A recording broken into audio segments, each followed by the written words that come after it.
you can see today, we got a whole new segment. Pump that, get him up. Welcome to the first ever segment, first ever episode of Hoopswitunc. But man, you know you love, man. It's your favorite Uncle Cam in the building, man. Woo! Jam-packed show today, baby. We got one for us that we kind of been waiting on. We talking about Spalding, and we're talking about the NBA. So, I just want to welcome all my nieces and nephews back for another great episode of Go Talk with Your Unc. You know us, you know where to find us on YouTube, man. I just say, man, like, subscribe, hit your boy up, reshare. Anybody looking to collab, hey, let's talk business, let's talk turkey. Let's actually put it together. But, jam-packed show. We got MVP conversations. We got playoff pictures. We got the 83 BAM. We're talking about a plethora of things going on in the league, where we see the future of the league, and I'm going to be like everybody else. LeBron James. If you ain't talking about LeBron, then you don't have a podcast about basketball, baby. But, getting over a little flim-flam. But just to get things started, man, welcome back again to another episode of Go Talk with Your Unc, man. I am your host. I am your man with the plan. I am your Uncle Cam. So, just to kind of kick things off, that nigga scored 83. When it comes to Bam's 83 points, I'm going to be honest, man. This is just kind of where I feel like the NBA is going. And the reason why I feel like with Bam's 83, it comes with an asterisk, and why people think it does is simply just kind of how he did it. I'm going to be honest, in this era, he did it exactly how any other guy would do it. I'm going to just be kind of honest with you. In the end, I will say that niggas was trying to really kind of push it and stuff like that. But what teammate, what person wouldn't? You feel what I'm saying? Just kind of humanizing within those people that was on the floor and his teammates and stuff like that. But when it comes to the Washington Wizards, I would definitely say the whole concept of tanking in the NBA is extremely prevalent at the moment right now. I do believe that it's something that could get stopped, but I don't think it would. But back to Bam's 83. His 83 came with 43 free throws. He made 36 of them. So let's just be honest. If this nigga shoots at a 90% clip, he's scoring probably 100 points. I'm just being honest. If he makes maybe 1 or 2 more threes and he makes all his free throws, you can do the math. That nigga low-key gonna score 100 points. And I just honestly feel like Bam's 83 came because of how the NBA is set up. The NBA is set up that it's offense over defense. And it is extremely prevalent because of just how the whistles get blown towards the defensive side. And just how we push, scoring. Like, we got the Lucas, the Shays, and all of those kind of guys and stuff like that. And we really try to push the aspect that offense, because I look at this is what I feel like the NBA has created. They basically telling people and telling kids that if I double my offense, it will overpower how terrible I am on defense. So we're going to just try to double our scoring capability so we don't have to worry about this whole other side, because we're going to play defense as a team. When, in hindsight, defense is predicated on team rotation, whether you're in a fucking zone and stuff like that. But you still got to be able to, in the words of the great TC, you got to be able to guard your yard. And that's just what I feel like. When you take away the hand checking, you take away physicality in the post, when you take away the arm bar, when you take away all of these aspects from the defense, you get performances of like Bam had. Bam had 36 points in the first quarter. Like, he had 30-some points in the first quarter or first half or whatever that was. Like, right there, that's telling you your defense is god-awful and you can't guard one-on-one. So I am surprised that the Wizards didn't do what other teams do, is go in a zone or a matchup zone or 1-3-1 or whatever. Because at this point in this day and age, if the NBA, if you're an NBA team and you haven't played zone, then you can play man to man. But I credit him on his 83. It was a legit 83 points. Like, you can't take away that perspective. What you can take away is how he got it and what did the other team do. Now, everybody's kind of getting on his ass saying like, oh man, you was up 25. You should have subbed him out. Fuck that shit. If I have a player, and this is speaking from as an assistant coach and as a future head coach, God's willing, hey, get at me. The line is open. But if I got my guy and he's on the verge of setting history, like league history and things of that nature, I'm letting it ride, baby. I'm sorry, not sorry. I'm not pulling my guy out the game just because, oh, he's got 80. So we're up 27 and he's got 80 points. Let's go ahead and pull him. No, nigga. And I'm going to be honest with you guys. Those people that are trying to discredit his 83, what the fuck do you do on that video game called 2K every fucking season?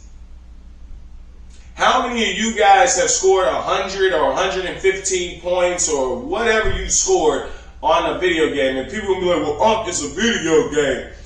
Well, let me know when the NBA doesn't look like it's being played like NBA 2K. You're already scoring 120 some points on an average almost. You're already scoring in ways that honestly just don't make sense. You're doing moves that just really don't make sense. Like, it looks like a bunch of people, when you watch the NBA, it just looks like a bunch of guys playing 2K in my fucking park. Just being honest. We could definitely say that could be a reason why it is scrutinized with his 83, but don't take it away from that man. He did it.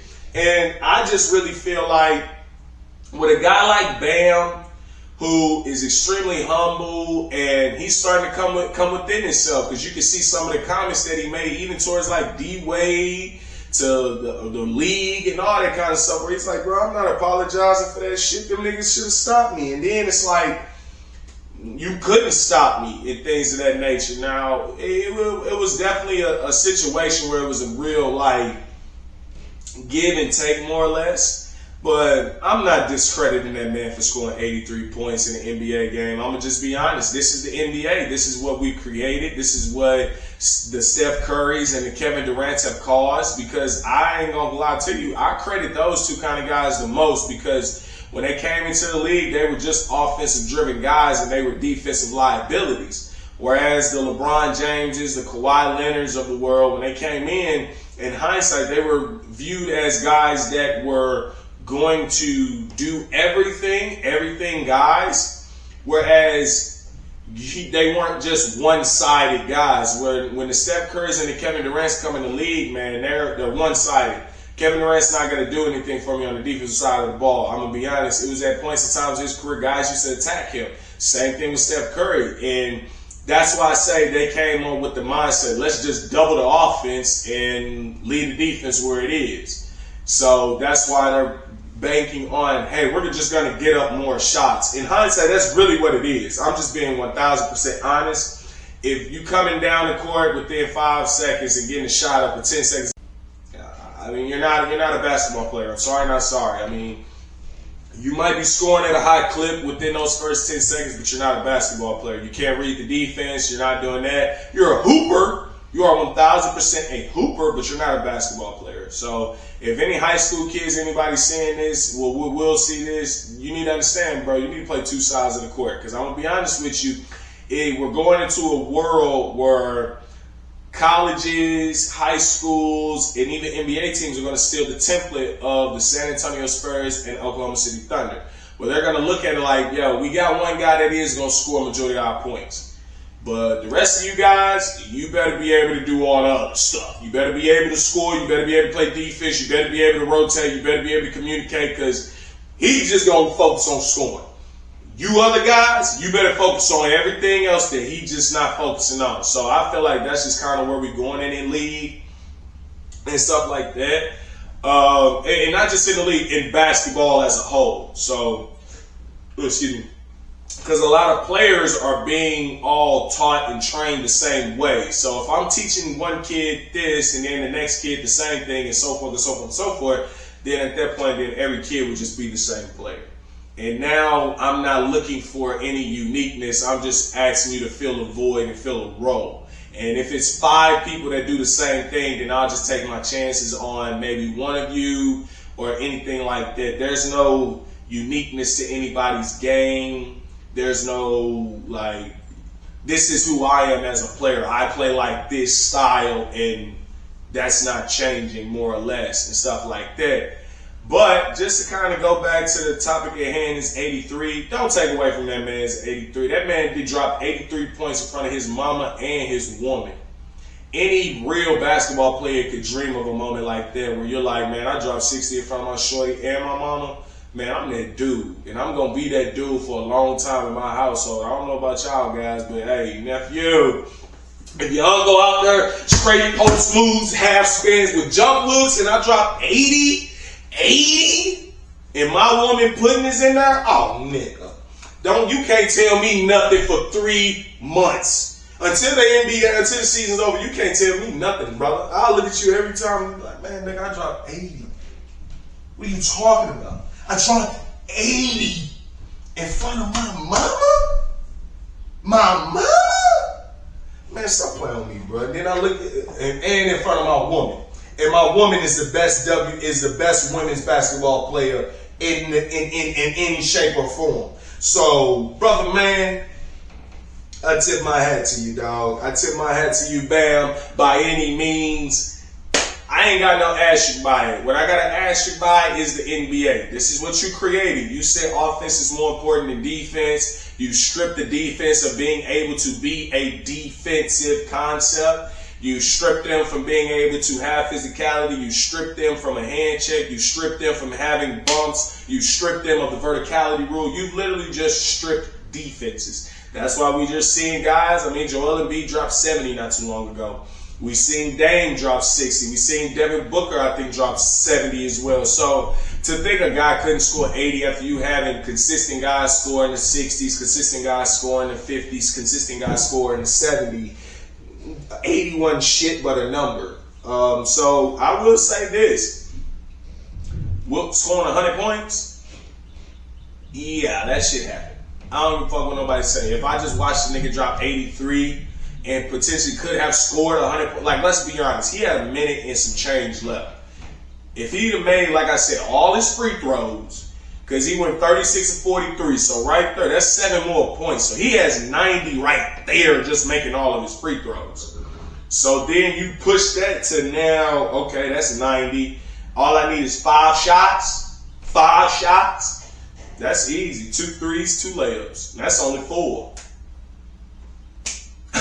I'm just being honest and potentially get fouled on a 3-pointer and kind of go there. Because as you've seen, Washington became desperate to try to stop him or act like they're stopping him and stuff like that. But I don't think they really was.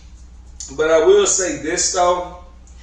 That man dropped 83 points. Sorry for the Kobe fans. Kobe's 80 was, I think, an 80 that was necessary because nobody else around him was as talented. You can definitely say that Bam has a lot more talent around him than Kobe did when he dropped his 80. So Kobe's 80 you could say was necessary in order for his team.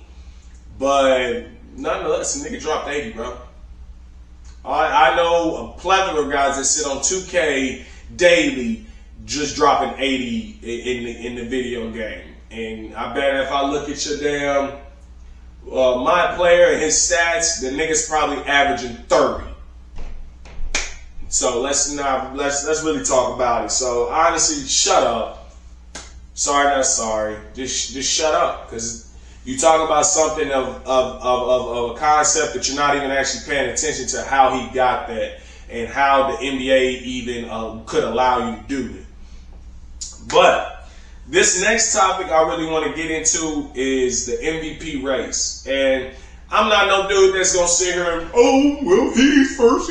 I don't give a fuck about the running. I got my top 3 MVPs. You can argue with your mama, but I'm going to tell you, because I'm a coach, I've been a player, all of these things. I know who the best player in the NBA is, and I'm not even having to sit here and watch every single fucking game. Just a few games that I've seen from all of these teams and everything like that, I can say Shea is the front runner, Anthony Edwards should be number 2, and then Jaylen fucking Brown. If you don't think Jaylen Brown deserves to be in the MVP conversation, you're not a basketball player. I'm just being honest, bro. You're not a basketball player, and you don't know basketball, and please stop talking about basketball, because I'm so serious when I say this, bro. It's too many people that think they know basketball and don't know shit about basketball. Stop talking about something you don't know. Stop giving these takes that you've never understood. Stop. If you ain't never laced them up for real against real basketball players and been in a real game, been a part of game winners, been a part of a legitimate, intense game, bro, stop talking. And just because you did it in high school and Karen don't know, if you ain't did it at a decent level of college, and I feel like I have the capability. I played NAI. I had one stint, a little bit of a 1 year pro career, and then went right into college coaching. So I mean, I feel I am validated in what I'm saying, but that man took on all of the scrutiny of the media. Always being there, Tatum this, Tatum that, and it's never a knock to JT. He's a hometown kid, hometown hero. But when you look at how it's set up, the consistency from past situations, yeah, Jaylen Brown's been a little more consistent. Jaylen Brown, he'll go out there, he'll play a little, not saying he'll play a little harder, but it looks as if he is. I'm not going to lie to you. But to take on the responsibility of this entire organization of the Boston Celtics that we know it as, he's got you in, what, 2nd place? And everybody around him is still playing at a high level. His coach is still coaching at a high level. It's almost as if JT was there. Like, you can't tell me you look at the Boston Celtics and they lose their 2nd best player and they're still the 2nd best team and arguably still a top 5 team in the NBA. 2nd in your conference, but a top 5 team in the NBA, and you lose your either, you can say 1A, 1B best player or 2nd best player. Like, what are we talking about? Like, let's really actually, that's why I say, bro, if you don't have him in there, then you don't know basketball. To take on the responsibility of that organization, the media, players from that organization, and even the niggas that's on his bench is like, they look like regular ass dudes and stuff like that. But I just want to say, man, like, JB 100% deserves to be in there, putting just out there talking with our neighbors and stuff like that. She's so sweet. But if you ain't got Jaylen Brown in your MVP race, bro, you don't know ball. And please just kind of stop talking like you do, because you don't know what you're seeing out there. You probably a nigga that just be betting a bet. I'm sorry. Anthony Edwards, he's the face of the NBA. I don't care what anybody says. Those people that feel like Shea is the face, he's not, because of the simplistic concept. He doesn't represent the general population of the younger generation basketball players. Anthony Edwards looks, feels, acts just like the younger generation of basketball players. That is why he's the face of the NBA. I mean, you got the little unorthodox guys that play like Shea and unshifty, unflowy, but it's too flamboyant. It's too just like, I look at it, it's too sensitive basketball. Like, I look at the Shea Gilgeous-Alexander, like he's a guy that just kind of learned. He knows all the ins and outs of the NBA, so he knows how to manipulate it. And he's a guy that kind of, I just feel like he sees the game and the NBA for what it is, not for how the game of basketball is. So he knows, oh, if I bump or act like this, and I know I'm gonna get the call, so hey, I'm gonna just play to the rules. Like, that's how he called me. It's not my fault he made the call, and it's not a knock to him. It's 100% a strategy. It's a 100% understanding of the concept of why he's doing it, and it's getting his team victories all the way to first place in the NBA, front runner for MVP. He just broke Will Chamberlain's 20-point record. Congratulations, Shea. But I still 100% believe Anthony Edwards is a face, just because he looks and feels just like the younger generation of what is going on at the moment. But I do have him second simply because, honestly, man, he's just playing at a high level. He's playing as if, hey, if my team don't got me, they don't have anything. So that's why a guy like that I always have to put in the MVP race, because you take Anthony Edwards off of that roster, he goes down. I don't even think the Timberwolves would even be a conversation of making the playoffs or even in contention to making the play-in. I don't think they have anything outside of Anthony Edwards that could get them to a play-in spot. So having Anthony Edwards and putting you in the position that you are now is a clear-cut sign of, yeah, he's the fucking guy, and without him, we have nothing. When you look at OKC, you lose Shea, but hey, you still got another fucking guy with Chet, then another guy in Jalen, then another guy in Dort, then another guy in Wiggins, then another guy, then another guy, then another guy, then another guy, then another guy, then another guy. And they're coached at a very high level. Teams like the Thunder and teams like the Celtics that are coached at an extremely high level and extremely consistent way, you're not going to miss a beat if a guy goes down. Like when the Thunder, I think it was maybe Chet that kind of went down at one point, the Thunder was still rolling. Jalen Williams might have went down at one point, the Thunder is still rolling. And you can put it as, well, they've always had Shea. Well, I'm just going to say, hypothetically, I feel as though if Shea goes down, the Thunder is still going to be cool. They definitely won't be as talented, but they'll be cool. They'll be able to maintain, maybe not at a championship caliber, but they can get through teams and they'll be able to make a push. And I would say that without Shea Gilgeous-Alexander on the Thunder are either a 6 seed or a play-in team that could potentially push for a 7 or 8. But without Anthony Edwards on the T-Wolves are damn near lottery. They're bottom of the barrel without Anthony Edwards. That's why I got him second MVP. Shea is number 1. I mean, shit, how could you not put him at number 1? Simply just based off of his performance, simply just based off of his consistency, simply just based off of just kind of like his number, like I said, his numbers, consistency, and just kind of how he's putting himself out there. I do think Shea is going to push that whole 65-game thing. He's going to end up getting all his awards, and that's why I feel like he's going to get the MVP, because Jaylen Brown going to clear the awards, Ant going to clear the awards, but nobody wants to give them that recognition of, yo, these dudes were still balling while he was balling as well. But I will say that Shea more or less will be the MVP. Jokic, I think, is kind of more or less preparing for the playoffs. I feel Wemby's preparing for the playoffs. I feel LeBron and Luka are trying to even make a push for the playoffs. So I would just kind of say that more or less. But yeah, I would say Shea could go ahead and get this one. He'll go back to back. I mean, it ain't no big deal at this point in day and age. I do honestly say that, though, with all of these foreigner guys and these guys that are coming from out of the country, not American based, and they're consistently being the best player in the NBA, it gives the NBA with this a look as if that what we're doing in America and what we're teaching our young generation about basketball is wrong. And to be honest, it is. How you are training these kids at the moment and at the time right now, bro, it's not good. I'm gonna be honest with these upcoming athletes, man. You need to have these conversations with your trainer and kind of really break down what the fuck you're doing in that gym. Because if you just sitting there doing offense all the time, you're not a basketball player, bro. You're not a basketball player. You have to practice defense. You have to do defensive drills. You have to do shell drill. You got to go sideline to sideline, because the name of the game is, score more points than the other team. But if I don't allow you to score points, then, hey, I can still beat you.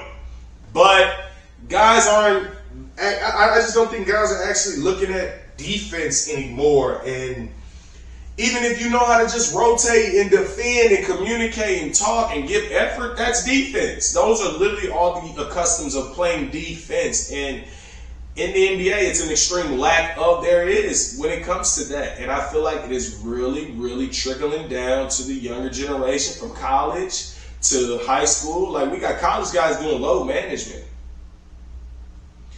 You're 19 years old. What are you load managing, son? All of these other dudes before you had the capability of playing in doing what they need to do. Now, I do think that these kids are getting pacified in college due to the simple fact that they're getting a check. So now the ego has been created, and the last thing you want to do is create an ego with a fucking 18-year-old, and he look his mom and dad and say in their face and say, bro, you can't tell me what to do anymore. I make more money than you. And you think a coach can say something to that child? And he just looked his coach and I said, bro, you make $10 million, I make $5 million per year when we being here. What are we talking about? I make half of your yearly salary, bro. So not really much you can say to me either. I'm gonna do my thing. Period. So I just say that's a big thing that needs to be kind of rectified, because if you got guys doing load management in college, that's kind of crazy. That's really crazy. I do think that, like, just where basketball is, it's not what it was when I came up, and it's not what it was when I was playing, and it's a definite shift. And I just say we gotta acknowledge the shift. And if we acknowledge the shift and we acknowledge the actual changes and the actual causes of those changes, then we can be like, okay, this is what has transpired within those times. But don't just keep thinking that it's going to get better, because it's not. I'm just being honest, it's not. It's not going to get better. Guys are going to keep doing the same thing. Guys are going to keep behaving the same way. We all know the definition of a psychopath is expecting a different result but doing the same thing. And I think that's where we are in the NBA. Everybody's doing the same thing. Everybody playing the same way. So to think that somebody going to come out and be different is a little kind of far-fetched in my personal opinion. But like I said about the MVP race, I do think Shea will probably win it just due to all of those things that I stated earlier. And I got Ant coming in second and JB coming in third. I do think JB might overtake Ant later on in the season, but just kind of seeing how the rest of the season plays out. All right. Next concept that I really kind of want to get into is just the playoffs and what we can expect out of the playoffs. I honestly believe the Lakers will get to the second round. I think the Thunder will get all the way to the Western Conference Finals. I think the Wolves will get to the Western Conference Finals. So I think it'll be the Thunder versus the Wolves in the Western Conference Finals. I don't think the Warriors will get out the first round if they make the playoffs after the play-in. I think the Nuggets will end up low-key losing in the second round, just depending on who they play. If they end up catching the Lakers, they'll get out and they'll go to the Western Conference Finals. But I just honestly think it'll come down to really just kind of the seeding perspective and seeing where guys fall and lie. But in my personal opinion, I think the Thunder will be in the Western Conference Finals. I think the Wolves will be in the Western Conference Finals. The two front runners that I have for MVP will be those guys that'll stand at the second to last dance. They went to home. They'll go to a homecoming. And I do think the Thunder will end up going to prom in the NBA Finals rather than the Timberwolves. On the East Coast, I like Boston. I mean, I just really don't see anything, honestly, in the East Coast. I'm sorry, the Eastern Conference is the NFC. The nobody fucking cares league as we talk about over there with football with Unc. But, yeah, I don't really care about the East. I will say this, though. If you know me, every person that I've rooted for, from Pablo Banchero, Kay Cunningham, all of those guys, bro, I've been telling people, like, nah, these are the guys on the East Coast. Like, no, these are the dudes that'll be able to take over the throne with the Boston Celtics and make motherfucking Giannis think twice. Like, those type of guys right then and there. Are they still growing up 100%? I do think if you put Bam in an Orlando Magic jersey with Pablo Banchero, that's going to motherfucking light the motherfucking room up. I'm going to be honest with you, dog, because it's going to give Bam a level of freedom. And now I feel like after scoring his 80, he going to come out and he going to play in space. And he going to just be like, nigga, I'm out here getting a bucket now. So I do think that. But like I said, man, I got Boston coming out. I really could care less who they play against, or could care less who. Yeah, Boston's coming out the East easily. I love Cade. I love Pablo. Giannis ain't finna really come back for the Bucks to save them. Cleveland, if it ain't LeBron James, nobody believes. So you can scratch that. Philly, I don't even know why they're a conversation. They need to go ahead and blow up and get rid of Joel Embiid and see what they can do without him and kind of go into a new realm. Get rid of Paul George, excruciating contract. Paul George is a guy to where it's over. It's over. Paul George's career is over. So for all those Paul George fans that grew up with me in that generation, it's over. Pack it up. Sorry. I mean, I like, he's a great guy, great dude, great podcast, but it's over. Give it up, bro. It's just like with my favorite player, bro. They push those guys out of the league. They push guys like Paul George, Carmelo Anthony, even Chris Paul. The NBA is going on a route where it's like, well, everybody ain't finna get no farewell tour, so in order for them niggas not to get a farewell tour, we just basically gonna say, yeah, dog, we don't want you to be here. We gonna release you. And we done already told all the other 30 teams that, yo, you don't want this nigga for real. He's old, he's slow, he's not really doing anything, and he just coming in here just talking, and he's a waste of money. And I feel like that's what the NBA is starting to really kind of hone in on. Is like, bro, if you're a waste of money, then you're not going to be here. And that's just what I feel like they're doing. And I do feel like they're going to push Paul George out of the league after this season. I don't think he gets another year to where he has a resurgent year. Just like Klay Thompson, Klay's going to get pushed out of the league. Because once that team that you, I feel like, have had that relationship with, or you've known the most with, and they push you out the door, you get pushed out the league. And just kind of like in an NFL standpoint, man, they pushed Brady out of the league. They were like, yo, bro, you just got to stop. You have to. You just have to stop. We're not going to keep trying to do this with you. You got to go. But that's just kind of what I got coming within the playoffs and everything like that. Pudding's just trying to check to see, like, if I'm still going and things of that nature. But, yeah, man. And that kind of leads us right into the last topic of the day, and that's LeBron. And honestly, God, like, growing up, I was not a LeBron fan. I wanted to beat LeBron. Like I said, I was a fucking number. But I do think it's time for LeBron James to retire. It just doesn't look good. It doesn't feel genuine. It feels very performative, as the kids like to say nowadays. I get what you're trying to do, Bron. You're saving your body for the most important moments so that you can do what you do best. But as a fan and as a person that's watched you since I was a little bitty boy, or like they say in Florida, legit, LeBron, you've never behaved this way. I think that go ahead, do it like Kobe, come in next year, just put it out there. This is it. That's going to give every NBA team an opportunity to celebrate you. We'll definitely see those teams that don't celebrate you as much as other teams, and they will get their reckoning. But I think it's time to hang it up. I don't think basketball could give you any more. I don't think it's nothing more that you personally need to do within basketball.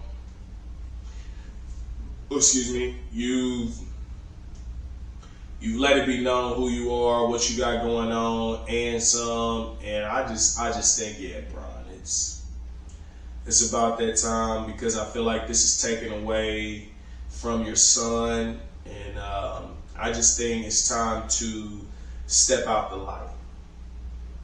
Just like in the movie Split, it's time to let the light go. And I feel like that's okay, especially with everything you've accomplished. You're the greatest basketball player ever. You can miss me with that Jordan shit if you're a basketball player, a real basketball player, LeBron James is the greatest basketball player of all time. Like, it's nothing more that needs to be said. And to understand that, you would have to be a basketball player that has been through politics of basketball. And for my personal self, I've had to live in the politics of basketball just due to how I play and how I approach the game. So I definitely understand everything that like Bron is kind of going through as the publicity kind of consistently keeps going on. He's overcame and all of those kind of things. But yeah, Bron, I don't think we'll ever look down upon you if you decide to say, yeah, man, I'm good. I'm going to go ahead and walk away. And I'm going to go be the motherfucking president. I don't know what you say, dog, man. LeBron for president, whenever he decided to run, Stephen A. Smith said, I'm stepping out the race. Yeah, we know why you stepping out the race, bro. When nobody finna vote for you, dog. But when LeBron, you decide to run for president, I'm running for you. And I'm not saying I'm running for you, Lord have mercy. I'm with you. I'm voting for you, Bron. I know you can change the world. You are the one angel that is still on this earth that has never had a scandal, had a blemish. The worst that they can say is that you chose to go to another team and you chose to get your son in the league. Sorry, not sorry. A lot of other niggas, if they could, they would. But that concludes the first ever segment of Hoops with Unc. Hey, man, we got a lot of big things coming up with Go Talk with Unc. Like you see, man, we got different segments coming up. We're going to have different concepts and different, not different platforms, but different playlists that represent each and every category that we talk about. We're going to have football with Unc. We got hoops with Unc, interviews with Unc. God's willing, we can get into cooking with Unc. We can get into maybe Unc and pudding. I mean, hey, we just trying to do it big and just trying to do our best each and every day in each and every way. And you know the slogan, you know the motto, man. If you having girl problems, man, go talk with your Unc. If you having man problems, man, go talk with your Unc. If you watch the game, go talk with your Unc. Man, that was a crazy moment. Go talk with your Unc. Man, what's going on in politics? Go talk with your Unc. At the end of the day, man, always remember I love all my nieces and nephews. I appreciate each and every one of you. Hey, man, just go talk with your Unc. We out.